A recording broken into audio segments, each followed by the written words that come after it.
These three careers are actually the biggest cheating hotspots. Listen, let's keep it real. Some jobs are basically like walking into an episode of Love Island, but it's corporate, right? Listen, while we're not saying your job determines your loyalty status, the stats are kind of wild. You ready for the list? All right, let's get it. Number one, travel and hospitality. The ultimate away game. Picture this: constant travel, fancy hotels, and endless nights in different cities. Yep, we're talking about flight attendants, pilots, and hotel staff, which are living in their own reality. Basically, they're living on Temptation Island. Listen, the numbers don't lie, okay? 45% more likely to get caught up in the workplace, these people, all right? They're 45%, listen, more likely to get caught up in a workplace romance than your average 9 to 5 person. But the question is why, all right? They're living that different area code life. It don't count because we're not in the same area code. They're in hotel room after hotel room. If you know, you know. And the whole what happens in Vegas stays in Vegas mentality. Also, there's literally oceans sometimes separating them from the person that they're supposed to be faithful to. Now, here's a fun fact. Scientists actually call this geographical morality. When people act different away from home. I call it main character syndrome, mixed with too many shots. That Casa Fricos, Casa Juarez. Too many shots at the bar. Now, number two, finance bros and Wall Street woes. I would also say think suits here too. Sorry, not sorry, but banking and financing and high-end law firms, basically a succession meets dating around. You're talking about 80-hour work weeks and power suits, and apparently a recipe for relationship chaos.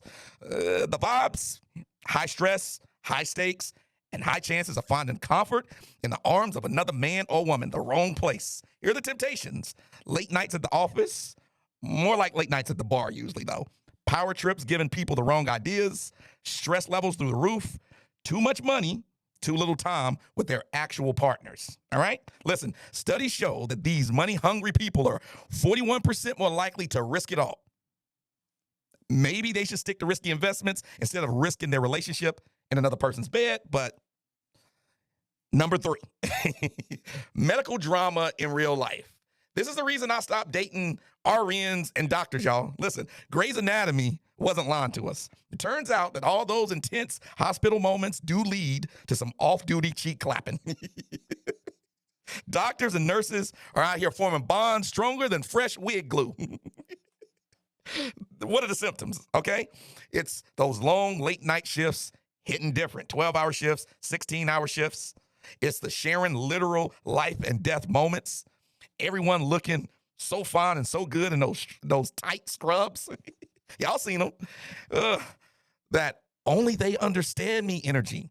I could talk to them. They understand me. Listen, here's some facts. 68% of healthcare workers admit to catching feelings for their colleagues doing crisis modes. Trauma bonding is real, folks. It's real. Now, what's the common thread here? This is giving a red flag now. What do all of these jobs that I mentioned, 1, 2, and 3, have in common? They're serving people. Now, if you're enjoying this video, please subscribe, like, comment, share. Now, back to it. You got time away from your babe, high drama and stress, power moves, status games, emotional connections on steroids, and let's talk about how not to fall into this trap. Before you quit your job and become a hermit crab sitting at home, here's some real talk, okay? Number one, you need to set boundaries like your relationship depends on it, because it does. Your relationship depends on those boundaries you set.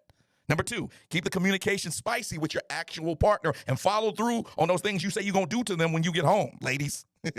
Number three, don't accept all of those team bonding things on those weird hours at those bars. And number four, get a therapist, a good therapist. Now, listen to me, y'all.